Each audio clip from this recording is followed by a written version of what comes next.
Hello students, welcome to the best coaching classes. आज हम hospital management course के अंदर मटेरियल मैनेजमेंट सब्जेक्ट में नेक्स्ट टॉपिक्स करेंगे। दो टॉपिक्स इस वीडियो के माध्यम से कवर किए जाएंगे। First is safety stock and second is lead time. ठीक है, let's start with the today's topic, safety stock. Safety stock is an additional quantity of an item held in the inventory to reduce the risk that the item will be out of stock. It acts as a buffer stock in case sales are greater than the planned or the supplier is unable to deliver or additional units at the expected time. देखिए, safety हर person चाहता है ना कि safety बनी रहे, है ना। घर में आप लोग सेव करके रखते हैं मनी। क्यों करते हैं?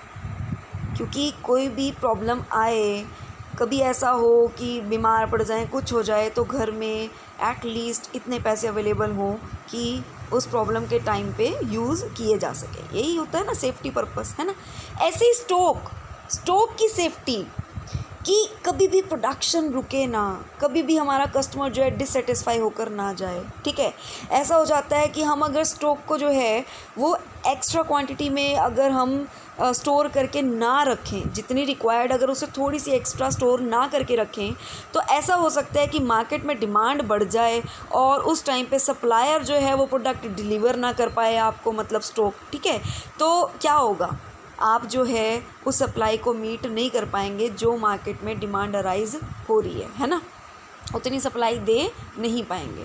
तो बेटर है कि आप थोड़ा सा स्टॉक जो है वो एक्स्ट्रा क्वांटिटी में अपने पास स्टोर हमेशा करके रखें कि कभी भी कोई ऐसी सिचुएशन ना आए कि आपको अपनी प्रोडक्शन रोकनी पड़े या आपको अपना कस्टमर जो है वो उसकी डिमांड को पूरा किए बिना उसे वापस भेजना पड़े। ऐसी कभी सिचुएशन ना आए, इसलिए एक्स्ट्रा जो स्टॉक हम as a safety purpose store करके रखते हैं उसी को बोलते हैं safety stock.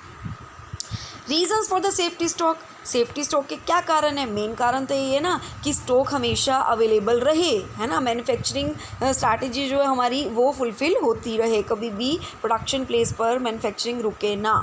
This strategy is employed when the lead time of manufacturing is too long. कभी कभी क्या होता है जी, लीड टाइम बहुत लंबा होता है। लीड टाइम होता है कि ऑर्डर से लेकर, जैसे ऑर्डर रिसीव किया आपने किसी प्रोडक्ट्स के लिए, ठीक है, आप वो ऑर्डर रिसीव करने से लेकर जब तक आपका ऑर्डर वो फुलफ़िल नहीं हो जाता, जो बीच का टाइम लैप होता है उसे बोलते हैं लीड टाइम। ठीक है, तो क्या है कि ये स्ट्रैटेजी जो है तब भी काम आती है जब आपको लगता है कि आपका लीड टाइम जो है वो बहुत लंबा है और कस्टमर को सेटिस्फाई करना है at right cost, right quality, right time, without मतलब उसको वेट करवाए, है ना। तो उस टाइम पे जो है अगर एक्स्ट्रा आपके पास क्वांटिटी अवेलेबल है तो आप ऑन द स्पॉट उसे प्रोडक्ट जो है वो अवेलेबल करवा देंगे। Main goal of safety stock is to absorb the variability of the customer demand, क्योंकि कस्टमर की डिमांड तो कभी भी अराइज हो सकती है, वेरिएबल है ना। फिक्स तो है नहीं कि भाई हाँ इसी टाइम पीरियड में इतनी डिमांड ही अवेलेबल होगी, वेरिएबिलिटी है। और वो वेरिएबिलिटी जो है उसको मीटअप करने के लिए स्टॉक का सेफ्टी पर्पज़ के लिए स्टोर होना ज़रूरी है। Creating a safety stock will also prevent stock outs from other variations like an upward trend in the customer demand. Again, customer की डिमांड को फुलफ़िल करने में हेल्पफुल है। Safety stock is used as a buffer to protect organisation from stock outs caused by inaccurate planning. कभी कभी क्या होता है, प्लानिंग ही हम इनएक्यूरेट कर लेते हैं, सोचा कुछ होता है, हो कुछ जाता है ना। तो उस टाइम पे उस सिचुएशन को हैंडल करने के लिए कहीं ना कहीं सेफ्टी स्टॉक जो है वो ज़रूरी है। Various methods exist to reduce safety stock. These includes better use of technology, increased collaboration with supplier and more accurate forecasting etc. मतलब आप इन मेथड्स को यूज़ कर सकते हैं ताकि आपको जो है प्रॉब्लम ना आए। ठीक है, अब फॉर्मूला क्या है सेफ्टी स्टॉक को फाइंड आउट करने का? Maximum daily usage into maximum lead time इन days minus average daily usage into average lead time इन डेज। जो भी मैक्सिमम डेली यूजेस आपके दिमाग में है ना, सोचते हैं, उसको आप लीड टाइम से मल्टीप्लाई करें और उसमें से एवरेज जो डेली का होता है, ठीक है, उसे माइनस कर दें, तो जो रिमेनिंग बचेगा वो सेफ्टी स्टॉक ही होगा। नेक्स्ट आते हैं लीड टाइम। वैसे मैंने बातों बातों में भी आपको बता दिया लीड टाइम क्या होता है। Lead time in inventory management is the lapse in time between when an order is placed to replenish inventory and when the order is received.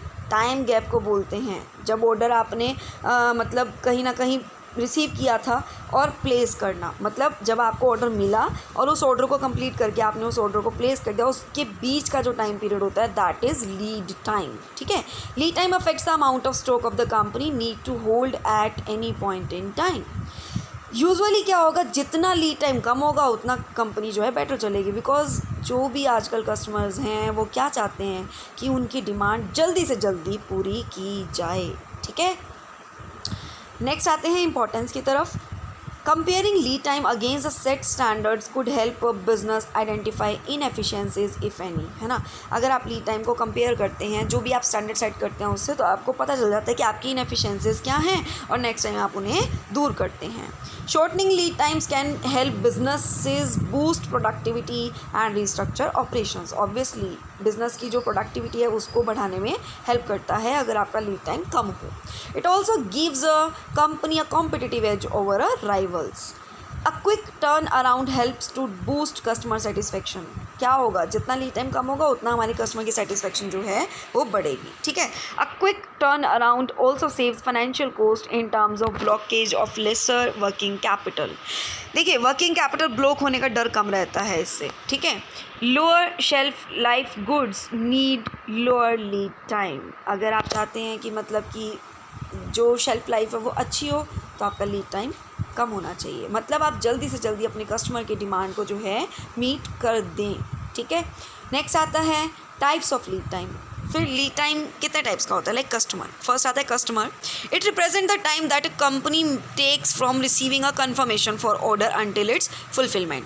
देखिए, जब कस्टमर जो है, कस्टमर की तरफ से कंफर्मेशन बाकी होती है, वो जो कंफर्मेशन जब तक नहीं मिलती तब तक का जो टाइम पीरियड कहलाता है वो हम क्या कहेंगे कि कस्टमर लीड टाइम है। ठीक है, material. It represent the time it takes to place an order with the supplier and receiving supplies. आपने ऑर्डर कर दिया सप्लायर को कि मुझे ये प्रोडक्ट चाहिए, ठीक है, ये क्वांटिटी चाहिए, मटेरियल चाहिए, जब तक वो आप रिसीव नहीं कर लेते तब तक का जो वो गैप पीरियड है वो आपका कौन सा गैप पीरियड है, मटेरियल लीड टाइम है। नेक्स्ट आता है फैक्ट्री और production. It is time that a company takes to produce, जब कंपनी प्रोड्यूस करे एंड डिलीवर द प्रोडक्ट्स, है ना, if all raw material are available. देखिए, प्रोडक्शन प्लेस पे क्या होगा, जैसे मटेरियल आया, मटेरियल को जब आप फिनिश क्वांटिटी में कन्वर्ट करते हैं उसका जो गैप टाइम होगा उसको हम क्या बोलेंगे, प्रोडक्शन लीड टाइम। क्यूमुलेटिव होता है इकट्ठा। इन सब टाइम को जब आप इकट्ठा मतलब देखते हैं, ठीक है, it includes all above lead time, सबको जब एक कंबाइन देखते हैं तो उसे हम क्यूमुलेटिव लीड टाइम बोलेंगे। और we can say that it is a time that a company takes from receiving a confirmation से लेकर प्रोडक्ट डिलीवर करने तक का total time is cumulative lead time. Next आते हैं factors affecting lead time. First आता है इन्वेंट्री मैनेजमेंट। फैक्टर्स होते हैं कि कौन कौन सी चीज़ें अफेक्ट कर सकती है हमारे लीड टाइम को। First, inventory management. अगर आपकी इन्वेंट्री मैनेजमेंट गुड है तो बेटर, है ना, नहीं गुड तो कह सकते हैं कि अफेक्ट होगा ही होगा नेगेटिव वे में। If a company can manage its inventory efficiently, अगर एफिशिएंटली आप मैनेज कर पाते हैं तो it will ensure a smooth production flow, कहीं ना कहीं प्रोडक्शन बेस्ट होगी, है ना। In the case of stock outs और unavailability of the specific components the whole production goes on hold. अब अगर सपोज कीजिए कि आप जो है टाइमली मटेरियल अवेलेबल नहीं करवा पाते तो प्रोडक्शन तो होल्ड पर ही रहेगी ना, प्रोडक्शन हो तो नहीं पाएगी, तो वहाँ पर कहीं ना कहीं इफेक्ट कर जाएगा, है ना। तो इसीलिए कह रहे हैं कि इन्वेंट्री मैनेजमेंट जो है वो बेस्ट होनी चाहिए। ठीक है, नेक्स्ट आते हैं supply chain. Lead times for a company will also depends on the number of supply it has, है ना, कितने सप्लायर्स आप जो है मतलब कितने आपके सप्लायर्स हैं, ठीक है, इस बात पे भी डिपेंड कर जाता है, क्योंकि अगर एक टाइम पे एक सप्लायर अवेलेबल ना हो एटलीस्ट दूसरे का चांस तो हो, है ना। तो it is always challenging to estimate the delivery time from the suppliers accurately. सही टाइम पे अगर वो जो गुड्स मटेरियल जो आपको रिक्वायर्ड है वो टाइम पे अवेलेबल अगर करवा दे तो बेस्ट, नहीं तो क्या होगा, लीड टाइम लंबा चला जाएगा। ठीक है, नेक्स्ट आते हैं how to improve lead times. कैसे इम्प्रूव कर सकते हो आप? कटिंग नॉन असेंशियल एक्टिविटीज़, ऐसी एक्टिविटीज़ ना करें जो ज़रूरत ही नहीं है ना, उन एक्टिविटीज़ को कम कर दें, अपने आप लीड टाइम कम हो जाएगा, है ना। Change transportation methods. Company must continuously monitor various transportation method. Company को क्या करना चाहिए, सारे ट्रांसपोर्टेशन मेथड्स को कंटिन्यूसली मॉनिटर करते रहना चाहिए, ठीक है, और कोशिश करनी चाहिए कि बेस्ट से बेस्ट ट्रांसपोर्टेशन मेथड को यूज़ करें। ठीक है,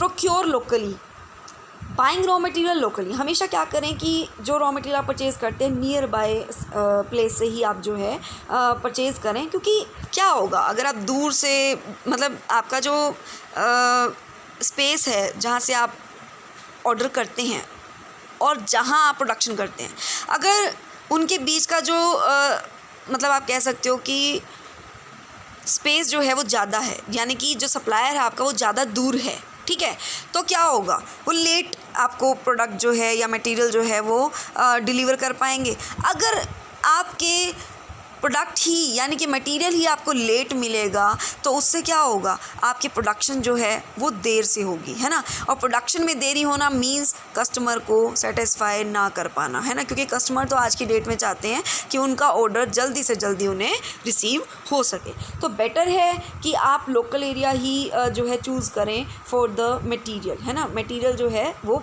लोकल एरिया से ही आप जो है परचेज़ करें और क्वालिटी से कोई कॉम्प्रोमाइज़ ना करें, सबसे बड़ी बात। Next, minimising human error.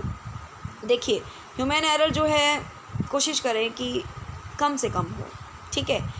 No doubt human error जो है, एक ह्यूमन जो है वो गलतियों का पुतला है ना। थोड़ी सी गलतियां कंट्रोल कर सकते हैं हम, कुछ नहीं कर पाते हैं, पर कोशिश की जाए कि कुछ ऐसी मतलब बिज़नेस में टेक्नोलॉजीज़ लाई जाएं जिससे गलतियां कम से कम हों। होप आज के टॉपिक्स आपको क्लियर हैं।